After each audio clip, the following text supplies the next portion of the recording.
이 시간 하나님께서 주시는 말씀은 로마서 5장입니다. 로마서 5장 1절부터 11절까지 저희 하나님을 경외하는 마음으로 함께 일어서서 아버지의 말씀을 읽겠습니다.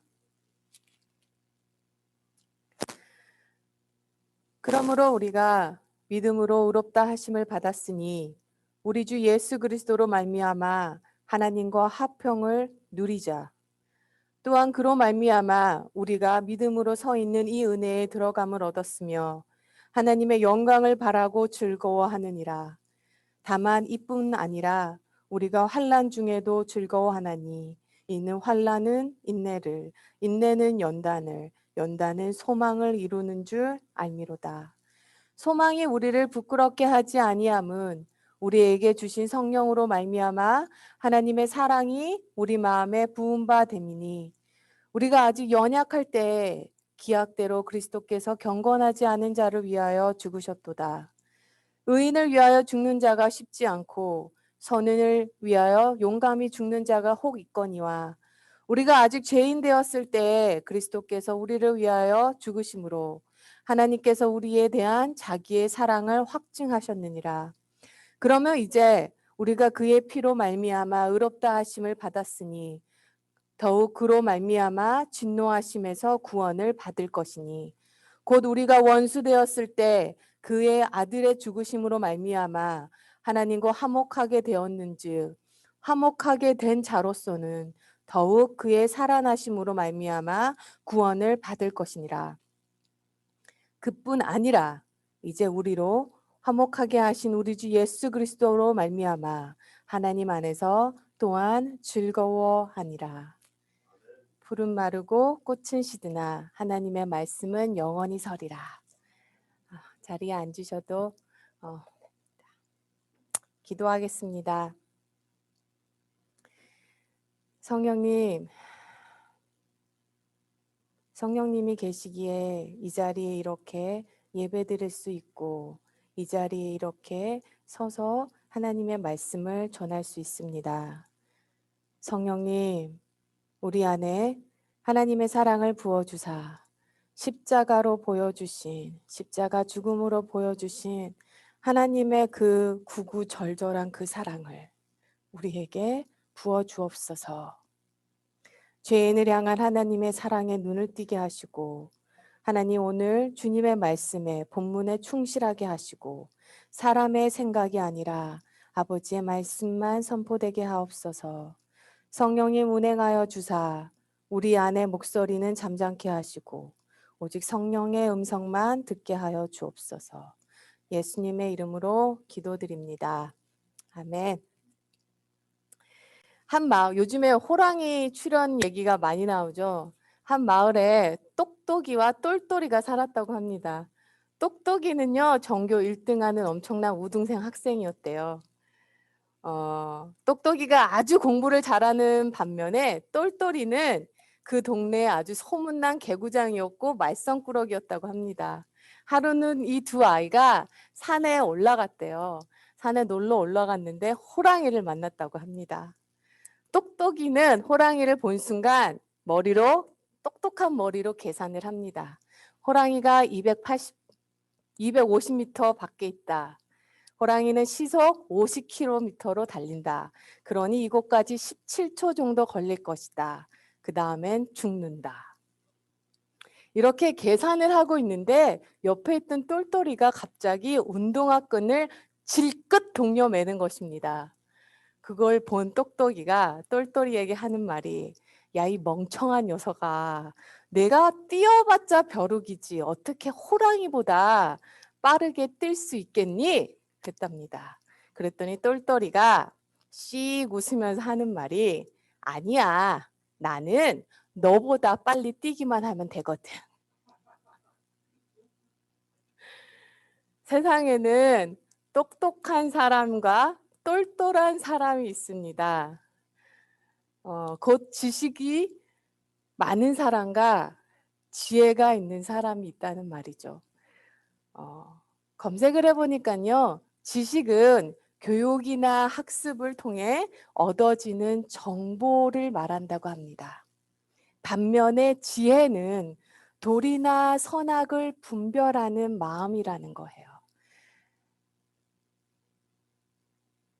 지식은 머리에서 나오고 지혜는 마음에서 나온다는 얘기입니다. 생각해 보면요. 지금처럼 기독교 메시지가 풍성하고 다양하게 전파되었던 적이 없는 것 같아요. 역사상. 유튜브에 들어가면 다양한 설교, 성경 강해 언제든지 들을 수 있습니다. 보편 가정에 성경책 4-5권 정도는 있을 거예요. 역사상 이렇게 말씀이 넘쳐난 적이 없습니다. 그러나 지금처럼 기독교가 사회에서 매력을 잃어버린 적도 없을 것입니다. 왜 이렇게 되었을까요?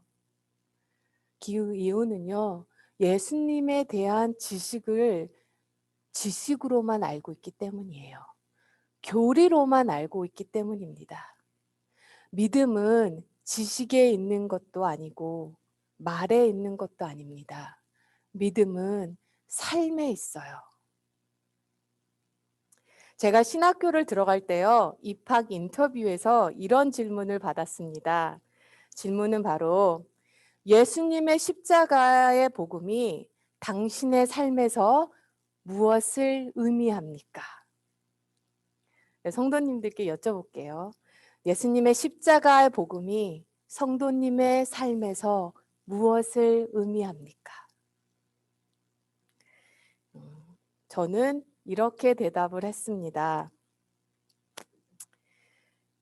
예수님의 십자가의 복음은 나에게 지난 날의 나의 죄와 또 그에 대한 죄책감에도 눌리지 않고 앞으로 다가올 미래에 대한 두려움에도 눌리지 않고 오늘을 기쁘게 살 수 있게 해줍니다. 사도 바울이 로마서 5장에서 하려고 하는 말이 바로 이 말인 것 같아요. 4장에서 예수님을 믿는 믿음으로 의롭다함을 받았다고 우리에게 얘기했습니다.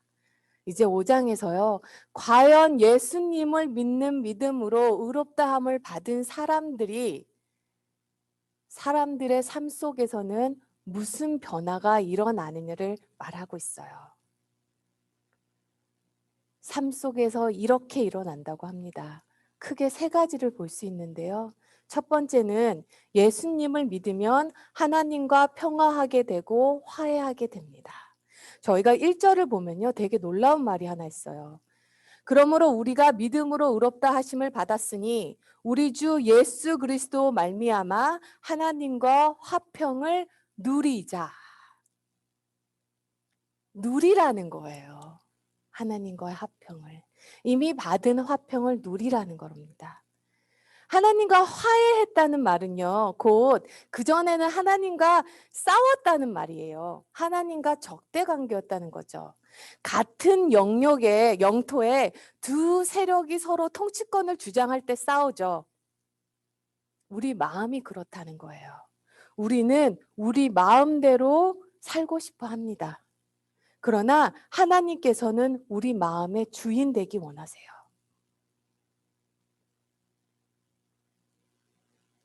이 두 마음이 늘 싸우고 있다는 거예요. 우리 마음에 늘 갈등이 있어요. 우리는 가정이 내 것이라고 생각합니다. 그러나 하나님께서는 가정의 왕이 되기 원하세요.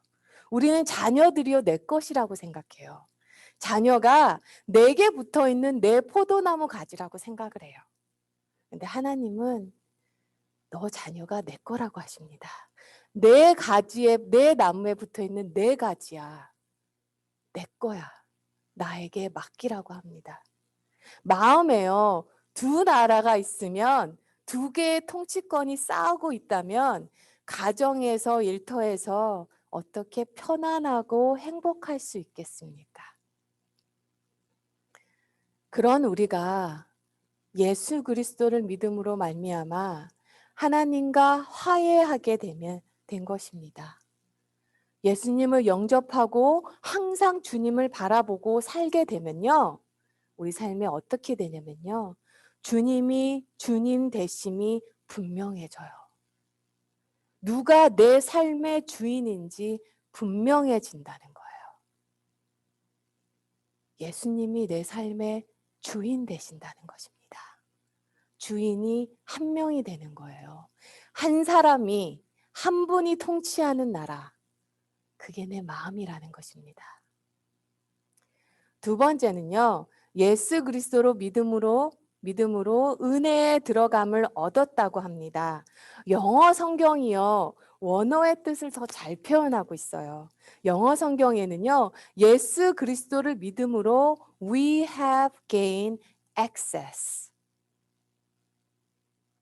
예수님을 믿는 믿음으로 은혜의 자리에 언제든지 나아갈 수 있는 권한을 얻었다는 거예요. 눈치 보지 않아도 된다는 거예요. 하나님 앞에 설 때. 이것이 얼마나 큰 은혜인 줄 아십니까? 제가요, 제 집인데도 아이들 방에 함부로 못 들어가요. 내 집인데도 그 방은 아이들의 영역입니다. 그 방은 아이들이 통치권을 갖고 있어요. 코로나 팬데믹 이후에는요, 아이들이 수업과 미팅이 다 줌으로 있다 보니까요, 이제는 아이들 방에 들어갈 때 온 매를 고치고요, 머리도 다시 묶고 들어가야 돼요.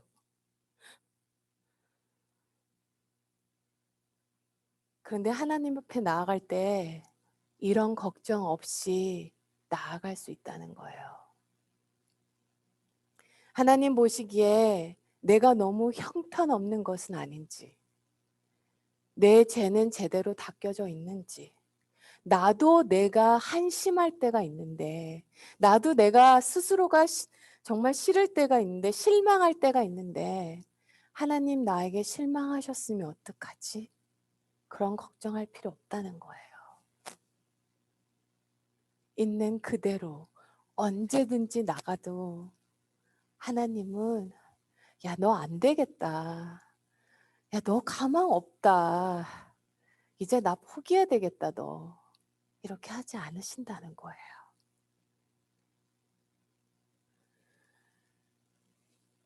세 번째는요, 예수님을 믿는 사람은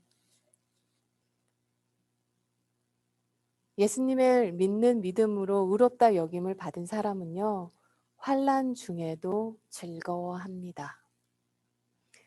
여기 참 은혜로운 말이 나와요. 사도 바울은 정말 접속사를 너무너무 잘 써요. 잘 쓰는 것 같아요.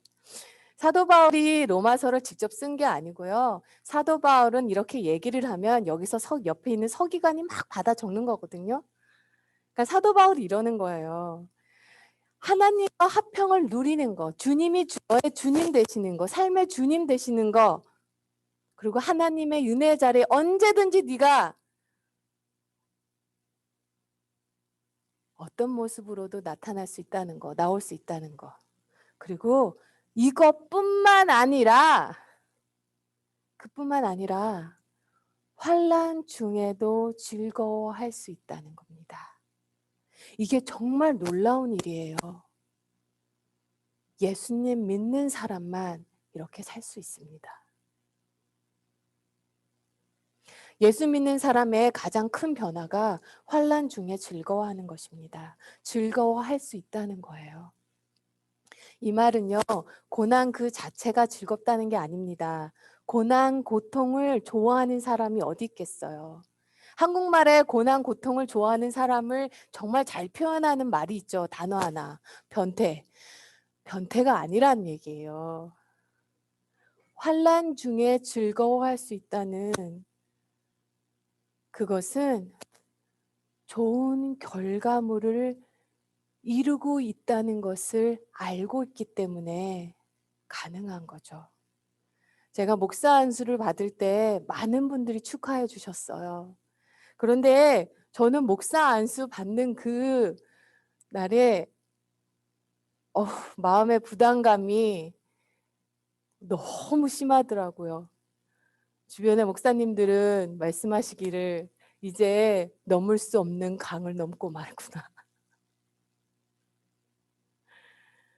우리가 자녀가, 친구가 유학을 갈 때, 운동선수가 국가대표로 선발됐을 때 다 함께 축하합니다. 즐거워해요.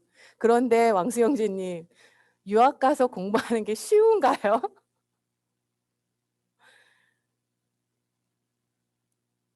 국가대표로 선발돼서 하는 게 정말 쉬운 일 아니죠. 고생이 말이 아니에요. 그런데도 힘들고 고생하는 그 길을 가게 된 것을 축하하는 이유가 무엇일까요? 바로 그로 인해 얻게 될 결과를 바라보게 되는 것입니다. 좋은 결과가 그 끝에 있기 때문이에요. 비록 과정은 힘드나 좋은 결과를 얻을 수 있다는 그것으로 어려움을 기쁘게 받아들인다는 거죠. 신앙도 마찬가지예요. 이것이 이유 없는 고난이라면 어떻게 기뻐할 수 있겠어요? 그런데 환난과 고난이 비록 힘들지만 힘겨움 중에 즐거워할 수 있는 것은요. 하나님 나라 백성다운 인격으로 성숙하는 과정에 반드시 있어야 할 것임을 알게 되는 것 때문입니다. 하나님 나라 백성다운 인격으로 성숙하는 과정. 사람들이요, 내가 살아가는 모습을 보면, 나의 성격을 보면, 나의 성품을 보면, 아, 저 사람은 천국 가는 사람이야. 천국 백성이야. 라고 알 수 있는 그 인격으로 다듬어지는 과정이라는 거예요. 무엇이 사람을 이렇게 바꿀 수 있을까요? 과연 세상에서요, 환난 중에 고난 중에 즐거워할 수 있는 사람으로 바꿀 수 있는 능력이 무엇이 있을까요? 무엇이 그렇게 바꿀 수 있을까요? 사도 바울은요, 바로 하나님의 사랑이라는 거예요. 말할 수 없는 하나님의 사랑, 그 구구절절한 사랑을 경험하면 아무리 단단한 마음이라도 어린아이 같이 살 같은 부드러워진 마음이 된다는 거예요. 하나님이 나를 얼마나 사랑하는지 이것이 진짜 믿어지면 고생이 더 이상 그냥 고생으로만 느껴지지 않는다는 거예요. 하나님이 하나님의 자녀에게 고난을 허락하였을 때는 무엇인가 반드시 이루고자 하시는 것이 있다는 것을 믿기 때문입니다. 우리가 부모가 자녀한테 악한 것을 주겠습니까? 저는 참 감사한 것 중에 하나가 하나님은 인격 장애가 없으시다는 거예요. 모든 부모들은요, 보편적으로 인격 장애가 하나 정도는 있습니다. 가정으로부터 부모로부터 내려오는 부정적인 영향력으로 인하여 하나 정도는 있어요. 그런데 하나님은요, 인격 장애가 없으시다는 거예요.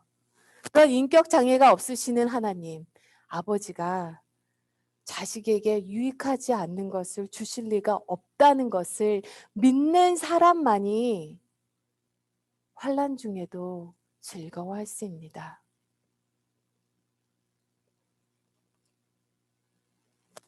또한 나를 구원하시기 위해 어디까지 낮아지셨는지, 어떤 고통을 겪으셨는지 알기 때문에 고난받는 거 싫지만 그것으로 생명이 전해지는 길이라면, 그것이 생명을 살리는 길이라면 기쁘게 받겠다는 것입니다.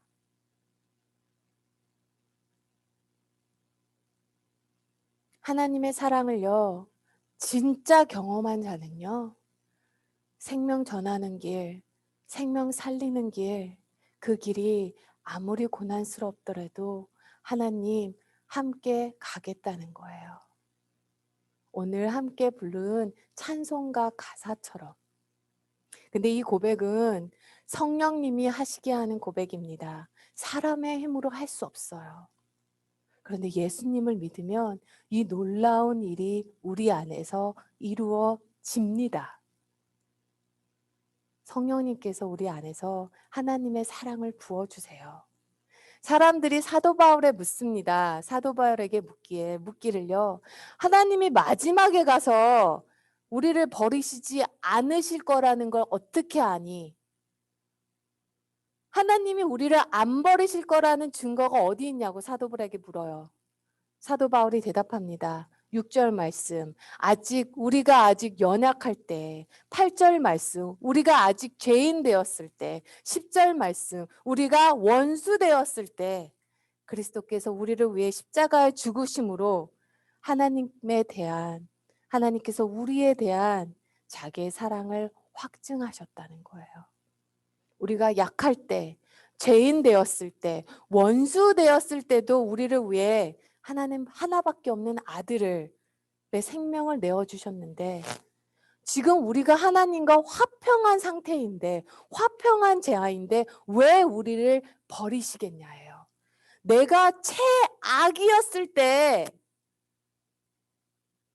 내가 나 삶의 바닥이었을 때 누구도 이거는 좀 몰라줬으면 하는 영원히 감추어졌으면 하는 그 순간에도 버리시지 않으시고 아들을 내어주신 이가 이제 와서 왜 버리겠냐 이거예요.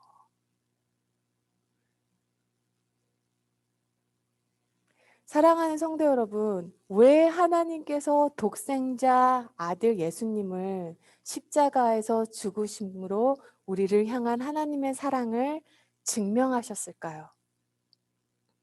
다른 방법은 없었겠습니까?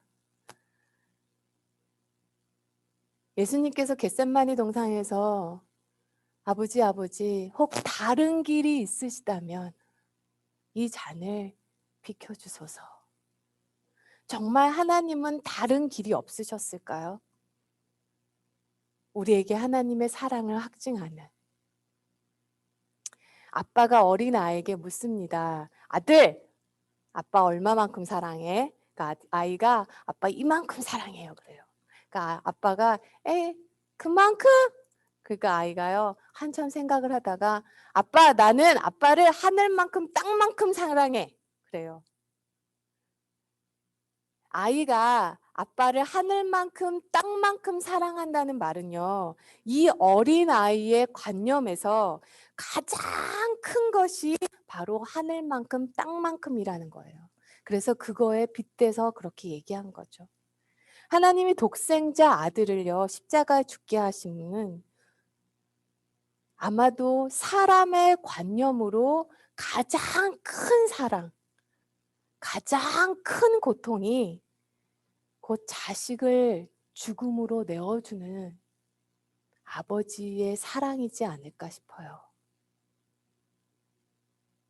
그래서 예수님께서 겟셋마니 동산에서 아버지 정녕 다른 길은 없습니까?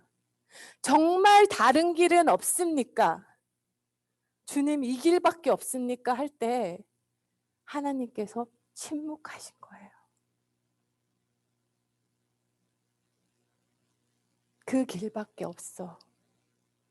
남편을 먼저 보낸 아내를 뭐라고 부릅니까?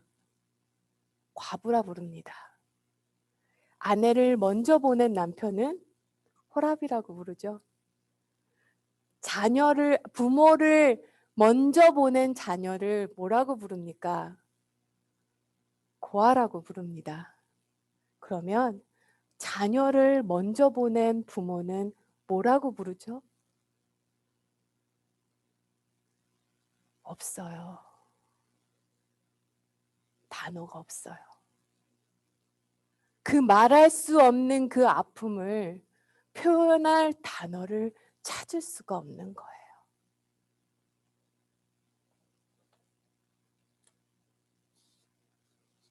사람은 말로도 표현할 수 없어 단어를 찾지 못하는 그 사랑으로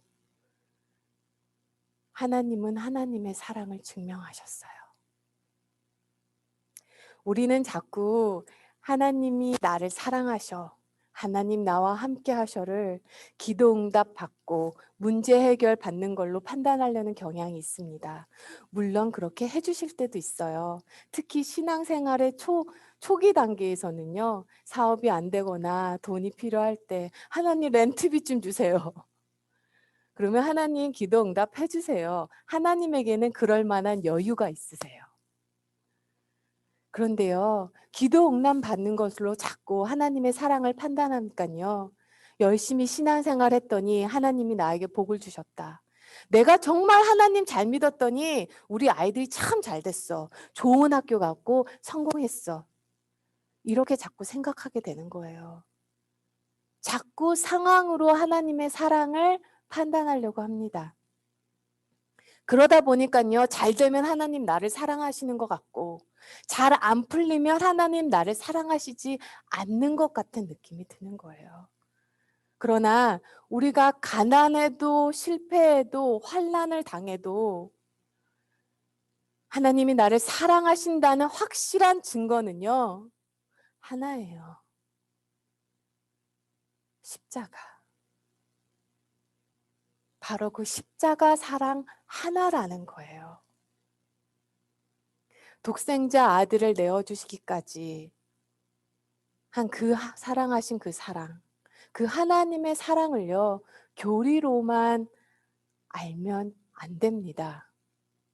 저희가 설교 시작할 때 여쭤봤죠. 십자가 복음이 나의 삶에서 무엇을 의미하는지 질문으로 시작했습니다. 십자가 복음은요, 교리로만 끝내서는 안 돼요. 정말로 바로 믿어야 돼요. 바로 믿지 못하면요, 복음의 능력이 삶에서 능력으로 나타나지를 못합니다. 하나님 아무리 우리를 사랑하셔도요, 바로 믿지 못하면 소용이 없어요. 우리가 믿는다고 합니다. 근데 도대체 무엇을 믿고 사는 걸까요? 우리가 칭의를 믿는다고 합니다. 칭의가 뭔가요? 예수 그리스도를 믿는 믿음으로 의롭다함을 받은 거죠. 근데 칭의를 믿는다는 것은요, 곧 내 삶에서 곧 더 이상 지난날의 나의 실수와 잘못과 죄책감에 머무르지 않겠다는 얘기입니다. 우리는 성화를 믿습니다. 성화를 믿는다는 것은요, 나 바뀔 수 있다는 거예요. 너도 바뀔 수 있다는 겁니다. 나 안 되나 봐. 나는 변하지 않나 봐. 나 그냥 이렇게 살아야 하나 봐. 이거 아니라는 거예요. 나 변할 수 있다는 것입니다. 우리가 성경에서는요, 더 이상 죄의 종이 아니라 양자의 영이 이제 우리 안에 있다고 합니다. 이것을 믿는다는 것은요, 하나님은 나의 기도를 들으시고 아버지가 아들을 사랑하듯이 나를 사랑한다는 것입니다. 우리가 부활을 믿는다고 합니다. 부활을 믿는 것은요, 더 이상 나이 드는 것과 죽음이 두렵지 않다는 것입니다. 오늘 성찬이 있습니다. 이제 성찬을 함께 나눌 건데요. 세상은 가능성 없는 사람에게 투자하지 않습니다. 그러나 하나님은 십자가 사랑으로 조건 없이 우리를 사랑하심을 보여주셨습니다. 세상은 가능성이 보이지 않으면 포기해버립니다. 그러나 하나님은 우리를 포기하지 않으심을 십자가 사랑으로 보여주셨어요. 우리가 죄인 되었음에도 불구하고 우리가 최악이었을 때도 아무 조건 없이 우리를 위해 가장 귀하신 것을 하나밖에 없는 아들, 자신의 아들을 내어주신 이가 이제는 하나님의 식탁으로 초청하시고 영원히 주님과 함께 먹을 수 있게 그 길을 열어주셨습니다.